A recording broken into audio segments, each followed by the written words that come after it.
గుంటుపల్లిలో నిత్యావసర కూరగాయలు,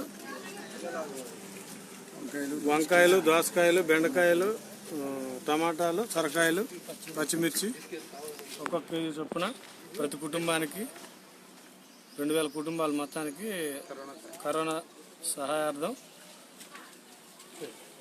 ఇవ్వటం జరుగుతున్నది.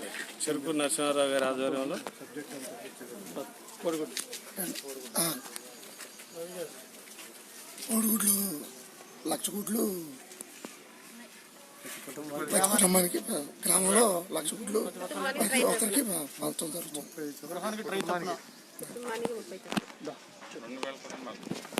ఈరోజు కరోనా మహమ్మారిని తట్టుకోవడానికి మా తెలుగుదేశం పార్టీ అధినేత నారా చంద్రబాబు నాయుడు పిలుపు మేరకు, అలాగే మా రాష్ట్ర నాయకులు, మా మంత్రివర్యులు, మా నాయకులు దేవినేని ఉమామహేశ్వరరావు గారి పిలుపు మేరకు ఈ కరోనా సాయం అందరికీ అందించడానికి నల్లూరి చారిటబుల్ ట్రస్ట్ ద్వారా నిత్యావసర సరుకులు 10 లక్షల రూపాయలు 2,500 కుటుంబాల దాకా ఇవ్వడానికి నిశ్చయించాం.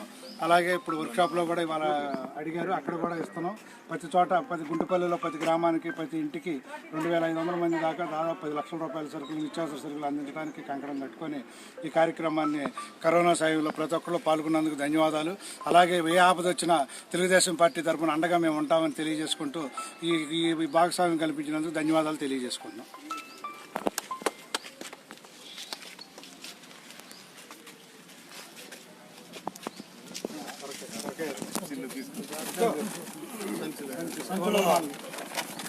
గుంటుపల్లి గ్రామంలో దాతలో పార్టీ నాయకులందరూ కూడా కలిసి ఏప్రిల్ 20 చంద్రబాబు నాయుడు గారి పుట్టినరోజు ప్రతి ఒక్క కార్యకర్త, నాయకులు, శ్రేయోభిలాషులు, పార్టీ నాయకులు కూడా ఈ విధంగా పేద కుటుంబాలకి ఈ కూరగాయలు కానీ, దోసకాయలు ఉన్నాయి, దీంట్లో టమాటా ఉంది, బెండకాయ ఉంది, పచ్చిమిర్చి ఉంది, వంకాయ ఉంది, సొరకాయ ఉంది. ఈ విధంగా నాణ్యమైన శ్రేష్టమైన కూరగాయలు దగ్గర 1,00,000 కోడిగుడ్లు ఈ గ్రామంలో పంచిపెడతా ఉన్నారు. పేదవాళ్ళకి, మధ్యతరగతి వాళ్ళకి, ఎవరైతే దగ్గర 2,000 కుటుంబాలు గుంటుపల్లిలో గుర్తించారు.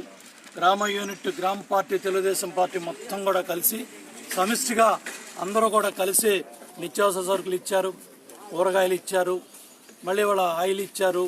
ఇవాళ అంతేగాని శనగలు ఇవ్వట్లా. ఇవాళ 1,20,000 కోట్ల బడ్జెట్ ఖర్చు పెట్టారు 10 నెలల్లో. శనగలు ఇస్తారా? శనగలు పప్పు చేసుకుంటామండి. శనగలు ఏమైనా ఉపయోగపడతాయా? కందిపప్పు ఉపయోగపడుతుందా? కందిపప్పే కదా. కందిపప్పు ఇవ్వకుండా శనగలు ఇచ్చారంటే ఈ ప్రభుత్వం ఎంత తెలియగలదో అర్థమవుతా ఉంది. ఇవాళ సామాన్యుడు, పేదవాడు, మధ్యతరగతి వాడు అడిగేది ఏంటంటే నిత్యావసర సరుకులు, కూరగాయలు, అదేవిధంగా ఆయిలు, లేకపోతే కందిపప్పు, లేకపోతే బియ్యం. ఇవి దాతలో విరివిరిగా సాయం చేయాలి. ఈ కష్టకాలంలో అందరం కూడా అండగా ఉండాలి. ఎందుకంటే ఇవాళ సామాన్యుడికి ఉపయోగపడేది, పేదవాడికి ఉపయోగపడేది. ఇవాళ సోదరులంతా కూడా అడిగేది ఏంటంటే ఈ కాయమ్మని అడుగుతున్నారు, లేకపోతే దోసకాయ ఇమ్మని అడుగుతున్నారు, లేకపోతే బియ్యం ఇమ్మని అడుగుతున్నారు, కందిపప్పు ఇమ్మని అడుగుతున్నారు, ఆయిల్ ఇమ్మని అడుగుతున్నారు, కోడిగుడ్డు మరి బలమైన ఆహారంగా ఇవన్నీ కూడా మరి వెజిటబుల్స్ కానీ, నిత్యావసర సరుకులు కానీ, కోడిగుడ్లు కానీ ఈ కష్టకాలంలో కుటుంబాలకి బాగా ఉపయోగపడుతున్నాయి. కాబట్టి నేను దాతలందరినీ కూడా, పార్టీ కార్యకర్తల నాయకులను కూడా కోరుతా ఉన్నాను. ఏప్రిల్ 20 చంద్రబాబు నాయుడు గారి పుట్టినరోజు సందర్భంగా మనందరం కూడా మనకు ఓపిక, మన చేతనంత సాయం పేదవాళ్ళకి, మధ్యతరగతి వాళ్ళకి, లేని వాళ్ళకి, సామాన్యులకి చేయాలి. ప్రజలు కష్టాల్లో ఉన్నారు, ప్రజలు బాధల్లో ఉన్నారు. ఇప్పటికి 21 రోజులు లాక్డౌన్లో ఉన్నారు. మళ్ళీ ఇంకా 19 రోజులు మే 3 వరకు కూడా మరి రెడ్ జోన్లో, మరి ఆంధ్రప్రదేశ్లో 13 జిల్లాలు ఉన్నాయి. 13 జిల్లాలు ఉంటే 11 జిల్లాలు ఇవాళ లాక్డౌన్లో ఉన్నాయి, రెడ్ జోన్లో ఉన్నాయి. మొత్తం దేశం అంతా కూడా లాక్డౌన్లో ఉంది. 13 జిల్లాలు లాక్డౌన్లో ఉన్నాయి. ఇవాళ దగ్గర 11 జిల్లాలు మరి రెడ్ జోన్లో పెట్టడం జరిగింది. అటు దేశం అంతా కూడా మే 3 వరకు లాక్డౌన్ ప్రకటించింది. కాబట్టి కేంద్ర ప్రభుత్వం మనందరం కూడా సమిష్టిగా ప్రజలను కాపాడాలి, ప్రజల పక్షాన ఉండాలి, ప్రజలకు అండగా ఉండాలి. ఇవాళ పేద వర్గాలు, సామాన్యులు అందరూ కూడా సాయం కోరుకుంటా ఉన్నారు. కాబట్టి ఇవాళ చంద్రబాబు నాయుడు గారు 5,000 రూపాయలు ఒక కుటుంబానికి డబ్బులు ఇమ్మన్నారు. 1000 రూపాయలు ఇచ్చేసి చేతులు దులుపుకుంటా ఉన్నారు. ఇవాళ ఈ సోదరుడికి బీపీ టాబ్లెట్ వేసుకోవాలి, ఇవాళ లేకపోతే కోడిగుడ్డు లేకపోతే షుగర్ టాబ్లెట్ వేసుకోవాలి, లేకపోతే ఇవాళ రకరకాల జబ్బులు ఉన్న వాళ్ళు ఉన్నారు. ఇక్కడ కిడ్నీ ప్రాబ్లం ఉన్న వాళ్ళు, డయాలసిస్ ప్రాబ్లం ఉన్న వాళ్ళు ఉన్నారు, షుగర్ ప్రాబ్లం ఉన్న వాళ్ళు ఉన్నారు, లేకపోతే బీపీ ప్రాబ్లం ఉన్న వాళ్ళు ఉన్నారు. వీళ్ళందరూ కూడా ఏంటంటే ప్రతి ఇంటికి కూడా వాళ్ళ మందు బిళ్ళలు వెళ్ళాలి.